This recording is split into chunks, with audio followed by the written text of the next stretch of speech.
Physics with Kundan sir में आप सभी लोगों का स्वागत है। जैसा कि मैंने आपसे वादा किया था कि मैं आपके लिए अदर सब्जेक्ट फिजिक्स, तो यह चैनल स्पेशली फिजिक्स के लिए तो है ही, उसके साथ साथ जैसे इंग्लिश हुआ, आपके मैथमेटिक्स है, केमिस्ट्री है। तो दोस्तों केमिस्ट्री के बारे में तो अभी तो फिलहाल कोई टीचर नहीं है, अगर आवश्यकता पड़ती है तो उससे भी आपके लिए कंटिन्यू किया जाएगा। फिलहाल मैं इंग्लिश को ले सकता हूँ। थोड़ी बहुत जो यूपी बोर्ड के बच्चे होते हैं उनको ग्रामर में काफ़ी समस्याएं आती है, तो आज से मैं कोशिश करूँगा आपके लिए ग्रामर भी स्टार्ट करूँ। आपको फिजिक्स के लेसन तो मिलते ही रहेंगे, उसके साथ साथ ग्रामर भी आपको देखा जाएगा, क्योंकि ग्रामर के बगैर आप समझिए आपको इंग्लिश आना बहुत ही ज़रूरी है। और दोस्तों यूपी बोर्ड के बच्चों को काफ़ी प्रॉब्लम होती है, उस प्रॉब्लम को मैंने भी फेस किया है। फिर भी कोशिश होगी कि एक जनरल व्यू में ही, मतलब आप समझ सकते हैं कि आपको मैं अपनी बातों को आप तक पहुंचा सकूं, ताकि आपको मैं सरल से सरल शब्दों में आपको ग्रामर यानी कैसे ट्रांसलेशन बनाया जाता है उसके बेसिक कॉन्सेप्ट को मैं सिखाने की कोशिश करूंगा। दोस्तों आप थोड़ी सी आप अपने स्तर से प्रैक्टिस करें तो मैं उम्मीद करता हूं कि आपको चीज़ें बहुत ही क्लियर होंगी। ऐसे मैं फिजिक्स का ये चैनल है स्पेशली, लेकिन उसके साथ साथ चूंकि ये बोर्ड वाला ही है, आपको स्पेशली बोर्ड ही मिल रहा है, तो उसमें यूपी बोर्ड से रिलेटेड इंग्लिश भी आती है, तो इंग्लिश भी आपको पढ़ना जरूरी है। तो पहले मैं ग्रामर सेक्शन को स्टार्ट करूँगा, फिर आपको मैथमेटिक्स वाली भी व्यवस्था की जाएगी इस चैनल पर। तो फिलहाल चलिए दोस्तों चलते हैं ग्रामर पढ़ने आज। तो डेली बेसिस पे आपको फिजिक्स और ग्रामर की लेक्चर मिलती रहेंगी, और फिर धीरे धीरे वादे के अनुसार आपको मैथ भी पढ़ाया जाएगा इस चैनल पे। तो दोस्तों चलिए स्टार्ट करते हैं। इंग्लिश में सबसे पहले आप जहाँ भी कोचिंग वगैरह करते हैं वो तो बातें अलग है, एक आपको गाइड मिल जाए, हमारी तरफ से गाइड मिल जाए, उसके साथ साथ आप जहाँ भी कोचिंग ज्वाइन करते हैं तो वहाँ भी जो टीचर पढ़ाएंगे तो उसको आपको लर्निंग करने में, समझने में, पढ़ने समझने में चीज़ें आसान हो जाएंगी। तो मैं एकदम बिल्कुल आपको दोस्तों बेसिक से पढ़ाऊंगा कि जैसे मैं अपनी, मुझे भी काफ़ी प्रॉब्लम थी इंग्लिश में, लेकिन धीरे धीरे वो प्रॉब्लम दूर हो गई। कुछ टीचर अच्छे मिल जाते हैं जीवन में तो आपकी प्रॉब्लम दूर हो जाती है। तो चलिए दोस्तों देखते हैं, अब स्टार्ट करते हैं ट्रांसलेशन, क्योंकि ग्रामर सेक्शन में यूपी बोर्ड के बच्चों के लिए सबसे बड़ी प्रॉब्लम आती है ट्रांसलेशन, कि ट्रांसलेशन कैसे करें। तो चलिए मैं स्टार्ट करता हूं दोस्तों ट्रांसलेशन।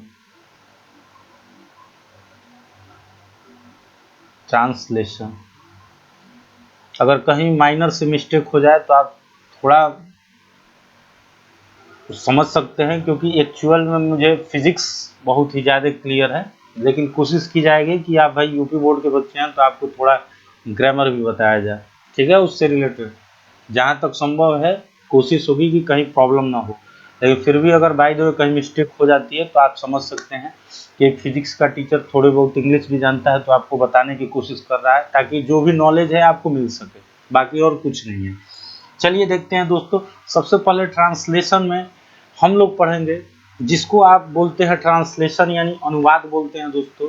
यानी यूपी बोर्ड के बच्चों की सबसे बड़ी प्रॉब्लम रही है कि हिंदी से इंग्लिश में कन्वर्ट करना। तो मैं अब आपको इन लेक्चरों के माध्यम से मैं आपको कोशिश करूंगा कि कैसे हिंदी से इंग्लिश में ट्रांसलेट किया जाता है, इनके बेसिक फैक्ट को समझाने की कोशिश करूंगा। अगर आप बारीकी से इन चीज़ों को पढ़ते चले तो दोस्तों मैं उम्मीद एकदम वादे के साथ कह सकता हूँ, पक्का कह, श्योरली कह सकता हूँ कि आपको कहीं भी ग्रामर पोर्शन में प्रॉब्लम ही नहीं आएगी, क्योंकि मैं एकदम बेसिक से आपको पढ़ाऊंगा। तो चलिए दोस्तों चलते हैं ट्रांसलेशन में। How to translate a subject, heading होगा हमारा हाउ टू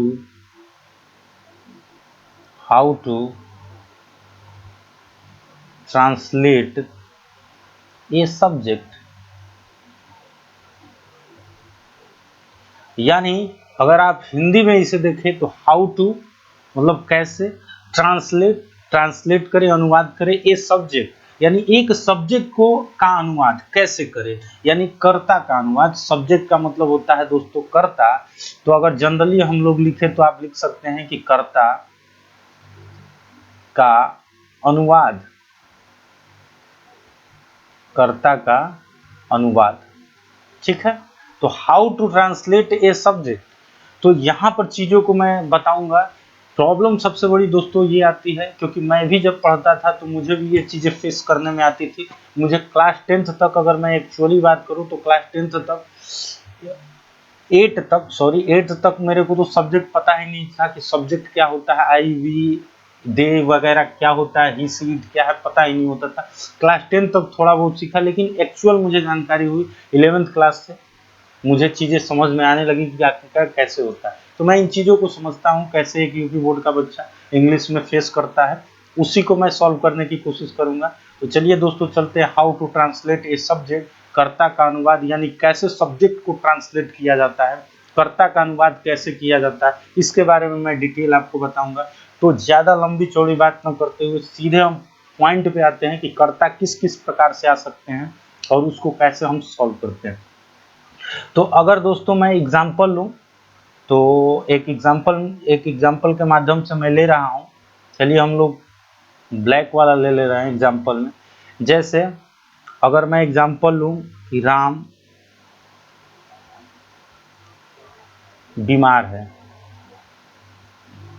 राम बीमार है। ये बताइए दोस्तों, राम बीमार है, कौन बीमार है? अगर आप एक्चुअली बात कर रहे हैं तो कौन बीमार है? तो राम बीमार है। यानी एक्चुअल यहाँ बीमारी किसको लगी है दोस्तों? राम पर। यानी बीमारी किस पर? यानी यहाँ पर आप कह सकते हैं कि राम क्या है? As a subject. और सब्जेक्ट को बारे में आप ध्यान दीजिएगा दोस्तों, सब्जेक्ट हमेशा यहाँ पर दो केस हो सकते हैं, या तो होगा सिंगुलर या होगा प्लूरल। सिंगुलर का मतलब या तो एक होगा या एक से अधिक होगा। तो अब देखिए राम बीमार है, तो यहाँ एक्चुअल सब्जेक्ट कौन है दोस्तों? राम। तो अगर हम लोग देखें बनाना चाहें तो लिखेंगे आप लोग राम इज इल। राम क्या है दोस्तों? बीमार है। तो आपने बना दिया राम क्या है? बीमार है, तो राम इज इल। राम है क्या है जी? बीमार। तो बीमार, इल मतलब बीमार। चलिए ये पहला हो गया। अब दूसरे की बात करते हैं कि दूसरा कैसे होगा। राम के पिता बीमार है। देखिएगा कैसे कैसे सब्जेक्ट आते हैं दोस्तों। राम के पिता बीमार हैं। अब देखिए, अब इससे पहले वाले एग्जाम्पल में आप देख रहे थे कि यहाँ पर सब्जेक्ट कौन था दोस्तों? राम। कौन बीमार था? राम। लेकिन एक्चुअल में अगर नीचे बात की जाए तो राम के पिता बीमार है। तो ये बताइए राम के पिता कौन बीमार है दोस्तों? पिता। तो एक्चुअल सब्जेक्ट कौन है? पिता, न कि राम। राम का संबंध दिखाया गया है किससे? पिताजी से, कि राम के कौन है? पिता है। लेकिन एक्चुअल में सब्जेक्ट कौन है दोस्तों? पिता है, न कि राम है। वो राम को जोड़ा गया है, उससे पजेशन जोड़ा गया है, संबंध जोड़ा गया है। तो यही चीजों को समझना है कि सब्जेक्ट कैसे कैसे आता है। तो राम के पिता क्या है? बीमार है। यहाँ पर एक्चुअल सब्जेक्ट कौन हुआ दोस्तों? पिता। तो आप लिखेंगे the father of Ram, the father of Ram. और ध्यान दीजिएगा मैं चीज़ों को बताता चलूंगा। नाउन को जब भी आप लिखें, नेमिंग जहां भी वर्ड आ जाती है, नेमिंग वर्ड, उसका पहला लेटर दोस्तों कैपिटल में ही लिखा जाता है। चूंकि राम एक नाउन है, नेमिंग वर्ड है, इसलिए हम इसको कैपिटल में ही लिखेंगे, ऐसा नहीं कि आप स्मॉल में लिखेंगे। तो द फादर ऑफ राम। अब ये बताइए पिता कौन कितने हैं दोस्तों? एक है, सिंगल है, इसलिए क्या लगेगा? इज, इल। अब देखिए दोस्तों, अब यहाँ पर सब्जेक्ट कहाँ से कहाँ तक गया था? राम के पिता क्या है? बीमार है। तो यहाँ से यहाँ तक सब्जेक्ट कितना बड़ा हो गया? राम के पिता। लेकिन एक्चुअल सब्जेक्ट कौन है? पिता। और पिता के अकॉर्डिंग ही ये आप जो मेन वर्ब है इज का यूज कर रहे हैं, ये यूज होगा। ठीक है, इज। तो चलिए अब तीसरा एग्जाम्पल देखते हैं। तीसरा अब देंगे कि राम के पिता के मित्र बीमार हैं। मैं जोड़ता चला जा रहा हूं दोस्तों, आप ध्यान दीजिएगा। राम के पिता के मित्र बीमार हैं। राम के पिता के मित्र बीमार हैं। तो अब देखिएगा दोस्तों, अब यहाँ पर क्या कहा है, कितने सब्जेक्ट होंगे, राम के पिता के मित्र। अब देखिए राम को जोड़ा गया है किससे, पिता, पिता की जोड़ा गया है किससे, मित्र से, लेकिन एक्चुअल सब्जेक्ट कौन सा है दोस्तों, कौन बीमार है, मित्र बीमार है, न कि पिता बीमार है, न ही राम बीमार है। एक्चुअल में कौन सा सब्जेक्ट है, मित्र है, लेकिन टोटल सब्जेक्ट कहाँ से कहाँ तक गया, राम के पिता के मित्र, लेकिन एक्चुअल सब्जेक्ट कौन है, मित्र है, इसलिए लिखेंगे the friend of, the friend of the father of Ram, the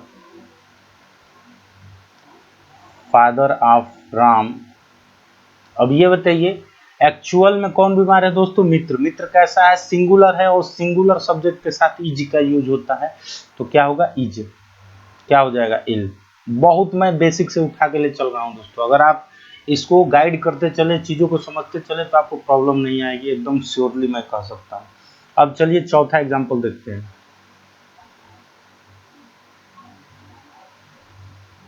अब लेंगे राम के पिता के, राम के पिता के मित्र के बच्चे बीमार हैं,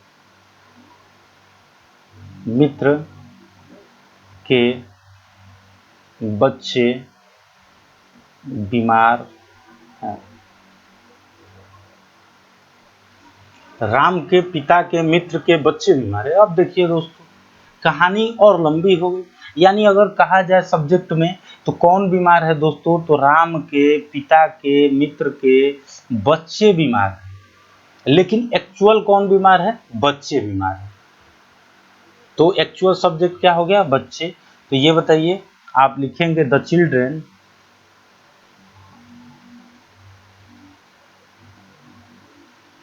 the children of the friend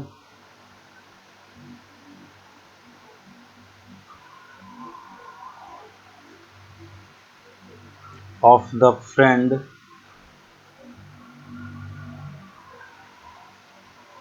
of the father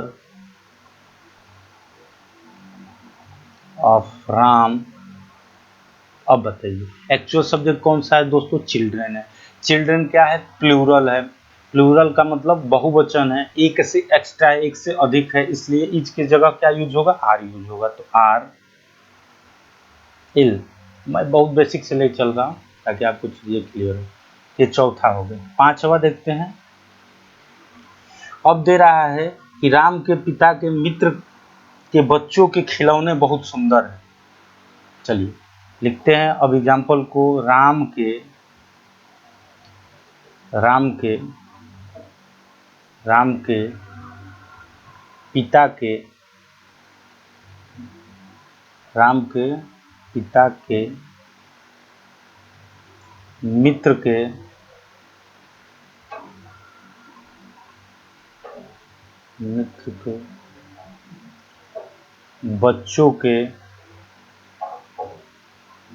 बच्चों के खिलौने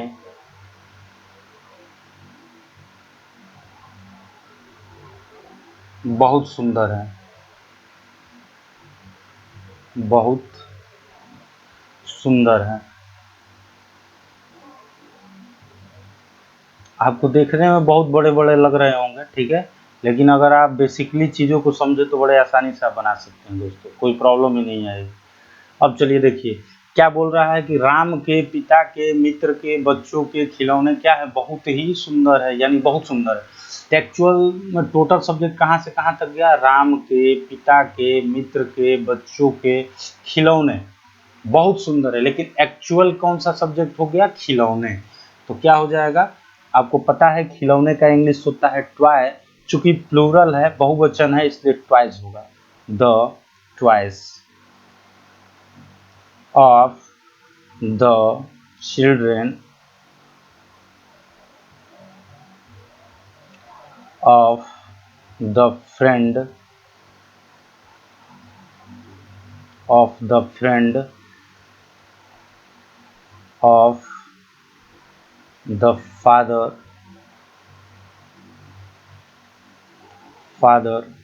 of Ram ये बताइए एक्चुअल सब्जेक्ट कौन सा है दोस्तों? ट्वाइस। ट्वाइस प्लूरल है, इसलिए प्लूरल के साथ क्या लगेगा? आर। आर क्या हो जाएगा? Are very beautiful.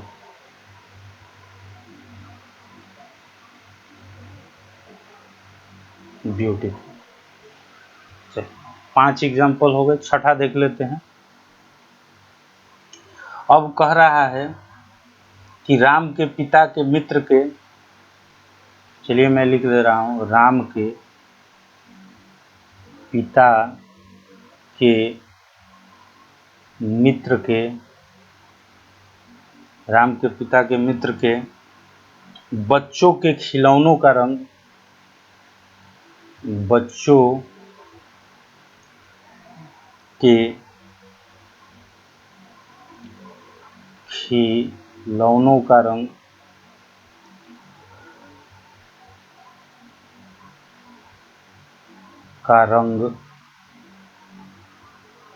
बड़ा सुंदर है या बहुत सुंदर है? बड़ा सुंदर। थोड़ा सा और बड़ा हो गया। अब बताइए एक्चुअल सब्जेक्ट कहाँ से कहाँ, टोटल सब्जेक्ट कहाँ से है दोस्तों? राम के पिता के मित्र के बच्चों के खिलौनों का रंग बड़ा सुंदर है, लेकिन एक्चुअल कौन सा सब्जेक्ट है? रंग। एक्चुअल सब्जेक्ट क्या है दोस्तों? रंग। तो चलिए लिखेंगे the colour of the colour of the toys of the children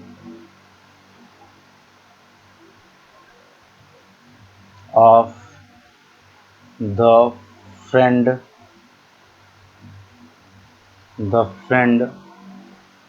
of the father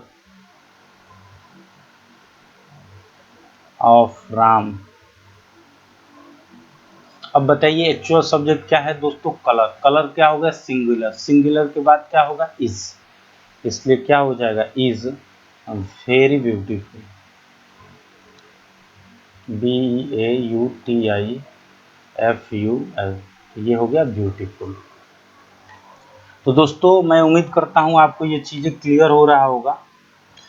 तो अब आप देख सकते हैं कि जहाँ से अगर आप बड़े बड़े एज ए सब्जेक्ट इस टाइप के जुड़े हुए चीज़ों को अगर आप बनाना चाहते हैं तो ऐसे बना सकते हैं।